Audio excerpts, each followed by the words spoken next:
Form అయింది. 2 years ఆ రూట్లో నేను ట్రావెల్ చేస్తోని ఇప్పుడున్నటువంటి హైటెక్ సిటీ కూడా ఆ రోజంతా కూడా ఖాళీ ప్రాంతం స్పీకర్ సార్. సింగిల్ రోడ్డు, ఆ కొండాపూర్ జంక్షన్లో బాటిల్ నెక్ ఉంటుండే, ఒక వెహికల్ పోతే కానీ ఇంకో వెహికల్ రాదు. మేబీ ఆ రోజు నాయకులకి ఓఆర్ఆర్ పైన ఆలోచన కూడా లేకపోవచ్చు. అప్పటి నుండి ఆ తర్వాత వచ్చినటువంటి ఐటీ కంపెనీస్, ఐటీ పార్క్స్ కావచ్చు, ఫార్మా కంపెనీస్ కావచ్చు and various industries, factories, so నగరం అంతా కూడా విస్తరిస్తూ అప్పటి నుండి ఇప్పటికీ 3 to 4 times ఈ సిటీ ఎక్స్పాండ్ అవ్వడం మనం చూస్తూ ఉన్నాం స్పీకర్ సార్. అండ్ అట్లానే లక్షలాది ఉద్యోగాలు వచ్చినాయి, న్యూ కాలనీస్ వచ్చినాయి, హై రైజ్ స్ట్రక్చర్స్ వస్తున్నాయి, గేటెడ్ కమ్యూనిటీస్ వస్తున్నాయి. సిటీ అంతా కూడా ఎక్స్పాండ్ అవుతుంది. And at the same time population కూడా అప్పుడు 50 లక్షలు ఉంటే ఇప్పుడు దాదాపు 1.5 crore ఈ హైదరాబాద్కి రీచ్ అయిన సంగతి మనం చూస్తూ ఉన్నాం. అండ్ స్పీకర్ సార్, ఇందాక సభ్యులు మాట్లాడుతూ ఆనాడు హైదరాబాద్కి ఫౌండేషన్ పడ్డప్పుడు ఆ రాజు ఎప్పుడైతే సిటీకి ఫౌండేషన్ వేస్తున్నాడో ఆ భగవంతుని ప్రేయర్ చేసినారంట. ఏమనంటే ఈ నగరం అంతా ప్రజలతో నిండాలి, చెరువులో చేపలు ఎంత సమృద్ధిగా ఉంటాయో ఈ నగర జనాభా కూడా అంత వృద్ధి చెందాలని చెప్పి ఆయన ప్రే చేసినారంట. సో పెద్దలు చెప్తామంటే ఒక ప్రజలకు ఉపయోగపడే ఒక మంచి కార్యక్రమం, మంచి సమయంలో భగవంతుని ప్రార్థిస్తే ఆ కార్యక్రమానికి భగవంతుడే ప్రాణం పోస్తాడని చెప్పి పెద్దలు చెప్తూ ఉంటారు.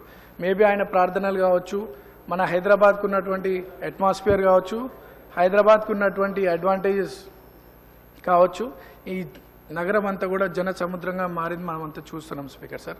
సో 4 కోట్ల మంది ఉన్నటువంటి తెలంగాణలో ఈ హైదరాబాద్ పరిసర ప్రాంతాల్లో దాదాపు 2 crores మంది ఇక్కడ నివసిస్తూ ఉన్నారు. సో ఈ హైదరాబాద్ ఇంతమంది జనాభాని హక్కున చేర్చుకున్నందుకు ఒక హైదరాబాద్ బిడ్డగా, హైదరాబాద్ వాసిగా, ఒక హైదరాబాద్గా ఎంతో హ్యాపీగా ఫీల్ అవుతూ స్పీకర్ సార్, ఈ ప్రపంచంలో పాపులర్ సిటీస్ అండ్ ఏ నగరమైనా, ఏ నాగరికత అయినా అలాంగ్ ద రివర్ సైడ్ బాగా అభివృద్ధి చెందినటువంటి విషయం చూస్తూ ఉన్నాం మనము. అండ్ మనకి ఈసా మూసీ సంగమంలో మన హైదరాబాద్ ఉండడం, ఒక గ్లోబల్ సిటీగా మన హైదరాబాద్ ఎంతో గ్రో అయ్యే అవకాశం ఉండే. బట్ ఆనాటి పాలకుల నిర్లక్ష్యం వల్ల మనం ఈరోజు ఈ పరిస్థితులు చూస్తూ ఉన్నాము సార్. ఆ రోజు మనకి మూసీ నది అనేది ఫ్రెష్ వాటర్గా హైదరాబాద్ నగర ప్రజలకు వచ్చేది. తర్వాత 1908లో వచ్చినటువంటి మూసీకి వచ్చినటువంటి వరద కారణం వల్ల, నగరానికి జరిగినటువంటి నష్టం వల్ల ఆనాటి నిజాం నవాబు ఒక పెద్ద గొప్ప ఇంజనీర్ అయినటువంటి సార్ మోక్షగుండం విశ్వేశ్వరయ్య గారితో మాట్లాడి ఈ వరదను ఎట్లా ప్రొటెక్ట్ చేయాలా, సిటీని ఎట్లా డెవలప్ చేయాలని ఒక ప్రాపర్ ప్రణాళికతో చేసినటువంటి ప్లానింగ్లో భాగమే ఈ మూసీ వరదని అరకట్టడానికి నిర్మించినటువంటి మన ఉస్మాన్ సాగర్ అండ్ హిమాయత్ సాగర్ ట్యాంక్స్.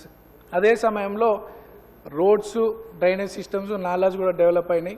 పెరుగుతున్నటువంటి ఫెసిలిటీస్, హైదరాబాద్ మన రాష్ట్రానికి క్యాపిటల్ సిటీగా ఉండడం కానీ, and at the same time హైదరాబాద్లో ల్యాండ్ అవైలబిలిటీ కానీ, ట్రాన్స్పోర్టేషన్స్, మన రోడ్డు, రైల్వే అండ్ విమాన సౌకర్యాలు ఉండడం కానీ, ఇవన్నీ కూడా ఇన్వెస్టర్ని ఆకర్షిస్తూ ఈ సిటీలో పరిసర ప్రాంతాల్లో అంటే అవుట్స్కట్స్లో అనేక ఇండస్ట్రీస్ రావడం, అనేక కంపెనీస్ రావడం, ఈ సిటీ అంతా కూడా ఎంతో విస్తరించడం మనమంతా కూడా ఊహించలేకుండా సిటీ అంతా కూడా ఎక్స్పాండ్ అయింది సార్. అందులో ఉన్నటువంటి కార్మికులు, ఇండస్ట్రీస్లో పనిచేస్తున్నటువంటి కార్మికులు, ఎంప్లాయీస్, ఆ ఇండస్ట్రీస్ పక్కన హౌసింగ్, వాళ్ళ ఇల్లులు కట్టుకోవడం అండ్ సిటీ ఎక్స్పాండ్ అవుతూ ఆ చుట్టుపక్కల రెసిడెన్షియల్స్ కాలనీస్ కావడంతో నగరం శివార్లో ఉన్నటువంటి Kukatpally, Jeedimetla and various industries హబ్స్గా ఉన్నటువంటి ఏరియా అంతా కూడా సిటీ సెంటర్లోకి రావడం, ఆ ఇండస్ట్రీస్ వల్ల పొల్యూషన్తో జనాలు ఎఫెక్ట్ అవ్వడం, అటు ఇండస్ట్రీస్ కూడా ఎక్స్పాండ్ కాకుండా, ఇండస్ట్రీస్ కూడా గ్రో కాకుండా వాళ్ళు ఇబ్బందులు, అండ్ నెక్స్ట్ ఇక్కడ ఉన్నటువంటి సామాన్య ప్రజలకి దాని ద్వారా పొల్యూషన్ ద్వారా ఎఫెక్ట్ అయ్యే పబ్లిక్ వేరియస్ డిసీజెస్తో ఎఫెక్ట్ అవుతూ ఉన్నారు. సో గవర్నమెంట్ ఒక సీరియస్ డెసిషన్తో, ఇదివరకు గవర్నమెంట్స్ కూడా ఎవరు కూడా అంత సీరియస్గా వీటి మీద దృష్టి పెట్టాలి. ఏమున్నా నగరానికి ఏదైనా ఇబ్బంది అవుతున్నప్పుడు అంతా కూడా టెంపరీ సొల్యూషన్స్తో ఉన్నాయి. సో ఈ నాలాలు కబ్జాలు అవడం, లేక్స్, పాండ్స్, కుంటలు అండ్ రివర్స్ కూడా కబ్జాలు చేసే ప్రయత్నాలు చేస్తూ ఉన్నారు.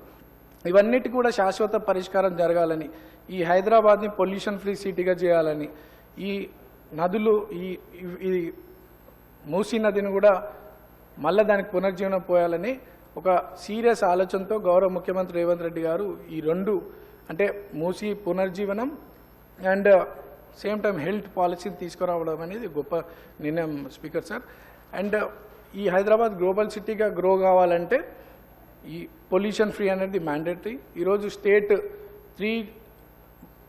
త్రీ పార్ట్స్గా అంటే ప్యూర్ రేర్గా 3 భాగాలు విభజించడం, అందులో ఓఆర్ఆర్ లోపల ఉన్నటువంటి ప్రాంతం అంతా కూడా క్యూర్గా మనం గ్రో కావాలా, ఈ హైదరాబాద్ గ్రో కావాలంటే ఈ పొల్యూషన్ ఫ్రీ పొల్యూటింగ్ ఇండస్ట్రీస్ అన్ని కూడా నగర శివార్లో పంపించాలనే ఒక ఆలోచనతో ఈ యొక్క పాలసీ తీసుకురావడం జరుగుతోంది.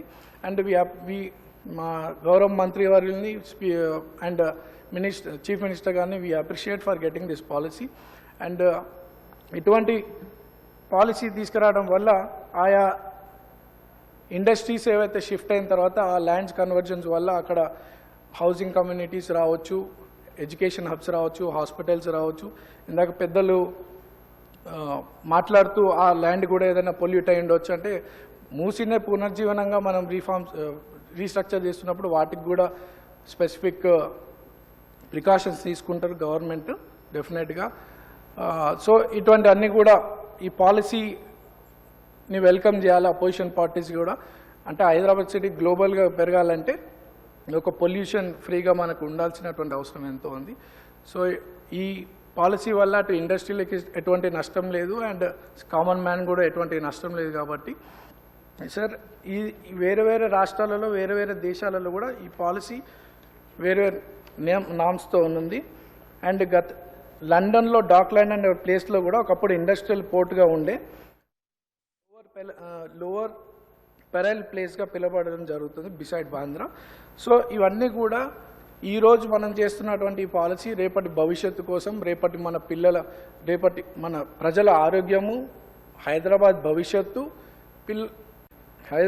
భవిష్యత్తు ప్రజల ఆరోగ్యం కోసం చేస్తున్నటువంటి ఈ కార్యక్రమాన్ని అపోజిషన్ పార్టీస్ ఈ పాలసీని యాక్సెప్ట్ చేయాలని కోరుతూ, and this is not just a policy of land conversion, it is a policy of Telangana's transformation అని చెప్పి ఈ సందర్భంగా తెలియజేస్తూ నేను కూడా భగవంతుని ప్రార్థిస్తాం ఈ యొక్క మంచి కార్యక్రమానికి ఎటువంటి ఆకలంతాలు రాకుండా మూసి రీజనరేషన్ అనే ప్రోగ్రాం కూడా సక్సెస్ కావాలా అండ్ హెల్త్ పాలసీ కూడా సక్సెస్ అవుతూ ఈ హైదరాబాద్ గ్లోబల్ సిటీగా ఎదగాలని చెప్పి గౌరవ ముఖ్యమంత్రి గారికి, మా మినిస్టర్స్కి ఇటువంటి చక్కటి పాలసీస్ తీసుకొస్తున్నందుకు ధన్యవాదాలు తెలియజేస్తూ నాకు అవకాశం ఇచ్చినందుకు ధన్యవాదాలు.